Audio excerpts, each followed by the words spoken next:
Capcom's Resident Evil showcase took place recently, and during it, we got a wealth of new information for RE9. We learned a lot more about the gameplay in Resident Evil 9. Capcom showed off both protagonists and their different types of gameplay, with Grace Ashcroft's more horror-focused sections, as well as Leon's action-packed segments. There was also some story tidbits thrown around, and surprisingly enough, we saw never-before-seen footage of a scrapped version of RE9. In this video, like always, I'll be breaking down this whole trailer, analysing all of the new gameplay footage, story info, and all while pointing out things you may have missed, along while giving my personal thoughts and theories. It is a very exciting time to be a Resident Evil fan, and if you're excited for RE9 like I am, you should make sure to subscribe to my channel for all the latest and greatest survival horror content, especially with RE9 releasing next month. I am super excited, so without any further delay, let's dive deep into the Resident Evil showcase. With the last trailer released, we of course seen the return of Leon S. Kennedy. While that was just a glimpse of Leon, here we got a wealth of info and gameplay footage from his campaign, and Leon is still kicking bioweapon ass. However, in an interesting choice, Capcom showed scrapped footage of a version of RE9 which had Leon as the main protagonists. However, it was scrapped due to it being hard to make a horror game around Leon. Leon's too much of a veteran to give him gameplay like RE2 or 7. It wouldn't make sense for Leon to be scared of standard enemies. And Capcom knows if your character isn't scared, it's likely neither will you be. And for this release, Capcom wanted true survival horror, so this version of RE9 was scrapped. However, I find this footage fascinating. You can notice that Leon wears a different jacket compared to the one seen in RE9. He also has the revolver that's been featured a lot in this game's marketing, which I'll be talking about later on. It's so cool how Capcom shared this footage. Ultimately, it was the right decision to scrap it in favour of what we have now.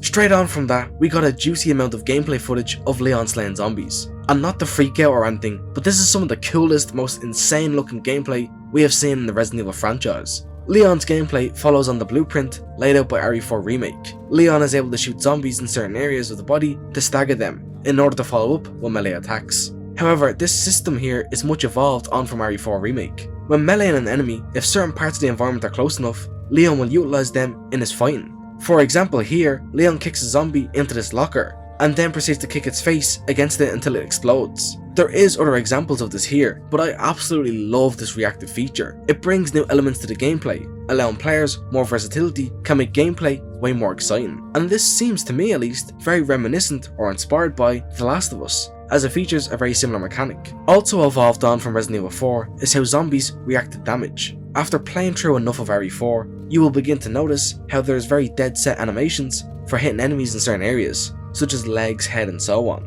However, from the footage we have here, enemies seem to react way more realistically to gunshots, which I assume plays into the previously mentioned evolved melee attacks. We then see some gameplay of Leon sneaking around, along with him using his new trustworthy melee weapon, the hatchet. Leon utilises his hatchet to take the zombie's head clean off its shoulders.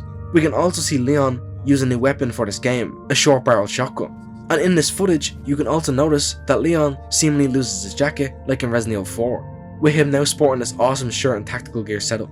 Also alike RE4 is Leon's inventory. While not exactly like the attaché case, it is very large and it will have you playing a mini version of Tetris in order to fit all your zombie killing gear.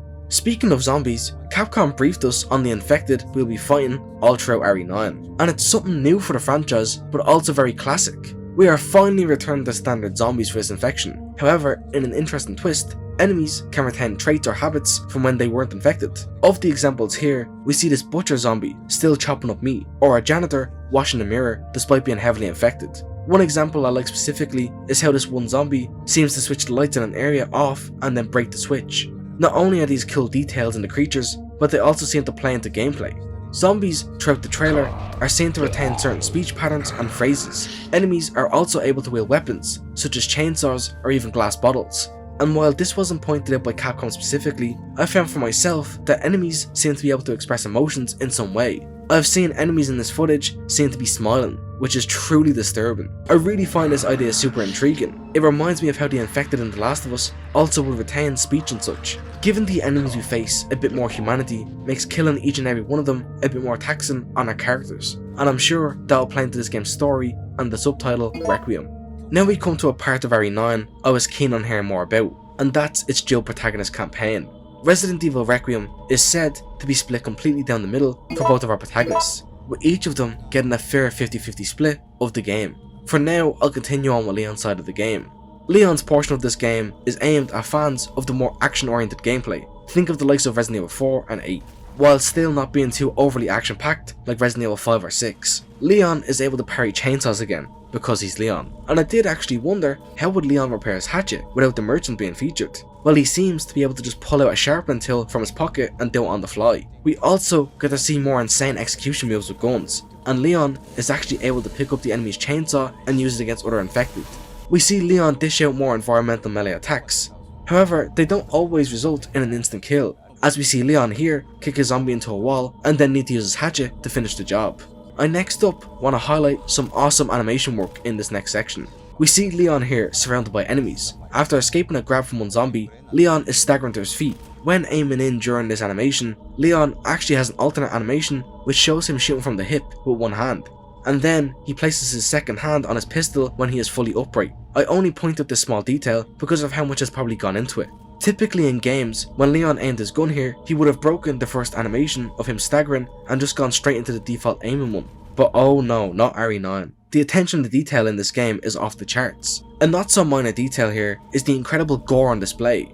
Through this trailer, we see decapitations, point blank headshots, head smushes, head kicks, and all sorts. The walls are absolutely painted red, and even enemies can be seen missing chunks of their body during combat. And I am all for this level of gore and body horror. Switching gears now, we get a good look at what we can expect from Grace Ashcroft's portion of the game.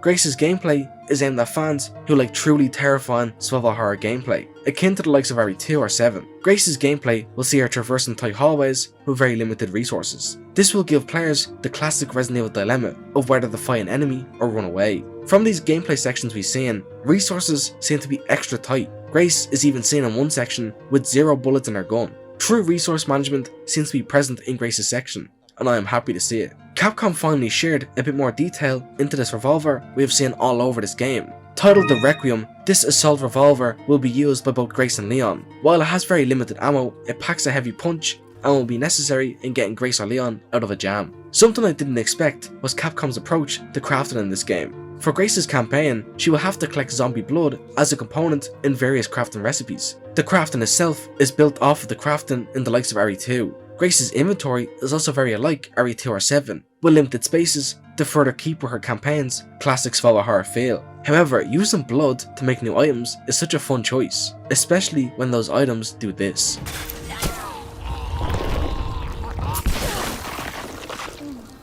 That's too effective.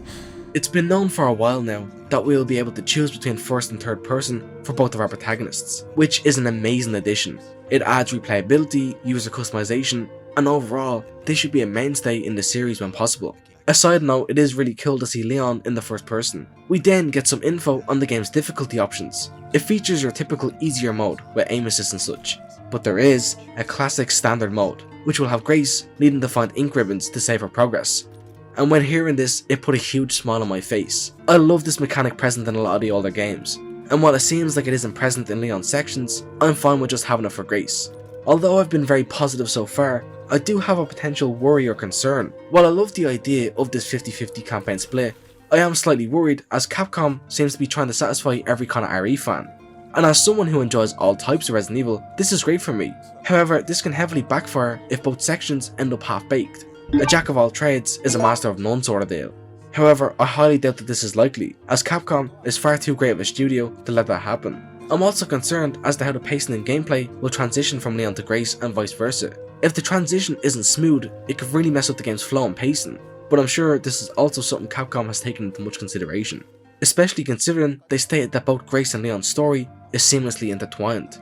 As for other story details, Capcom didn't share much. They're keeping the story of this game close to their chest, but we did get a brief introduction of what the Elpis virus is. Briefly, the game's director Koshi Nakanishi stated that Leon bears a secret in this game. That secret is related to Elpis, along with the murder of Alyssa Ashcroft. But this was as far as the game's director would delve into that. The rest of the showcase would go on with a bunch of merchandise and advertisements. We've seen an ad for a Porsche, since they collaborated with Capcom to give Leon a fancy new ride. 2 watches were announced, worn by both of our protagonists, and I must say I think these watches look incredible, especially the Leon one, but not incredible enough for me to drop $2,000 on it. There was some GeForce Now stuff, a Resident Evil 30th anniversary concert was announced, which I'll try my absolute hardest to attend because that sounds awesome.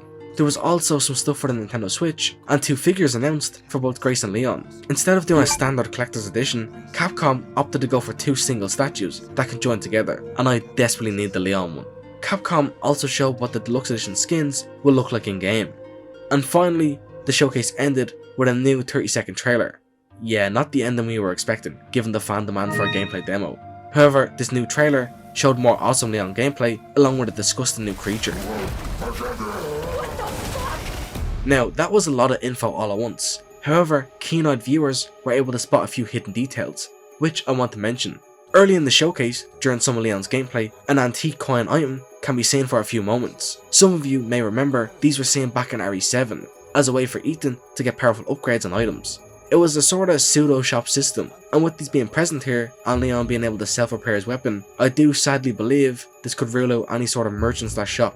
When showcasing the ink ribbons, an item box is also seen next to the typewriter. Grace's campaign is going full in for classic Resident Evil gameplay, and I am in love with that idea. Also seen briefly in Grace's section is the quest objective to take the child to the puzzle box, which is very intriguing as it seems like Grace could be doing some sort of rescue mission. Finally, I want to mention what Leon's secret related to Elpis may be. Now this is just all hypothetical and my own theories. It seems even clearer now that Leon seems to have some sort of black growth/infection on the right side of his neck. The game's director also stated that Leon is in his prime in this game and he'll be pushed to his limits. I wonder, is Leon infected with Elpis? Could his campaign be a race against the clock in a way? Is that his big secret? I'm just so eager to learn more about Elpis, but Capcom has been very tight-lipped regarding it. That would be one of my main theories going into launch. Leon possibly being on a timer with death looming over him. This would cause him to push himself to his max, which I'm so excited to see. This showcase has me insanely excited for Resident Evil Requiem, which will launch just next month. And it seems wild to think back to just a few months ago when we got the game announced. I am very eager to play this one for you all. Shall more substantial news be revealed, or even a possible demo be released, I'll make sure to cover it for you all. But for this showcase, that about does it. If you did enjoy this analysis and my coverage, please feel free to subscribe to my channel, especially before we go into RE9 launch season, as that's going to be busy on the channel. Please let me know down below what are your thoughts about all this new RE9 gameplay, and how do you feel overall about the game. With that note, I'll see myself out. Thank you so very much for watching this video, and I will see you in my next one. Peace.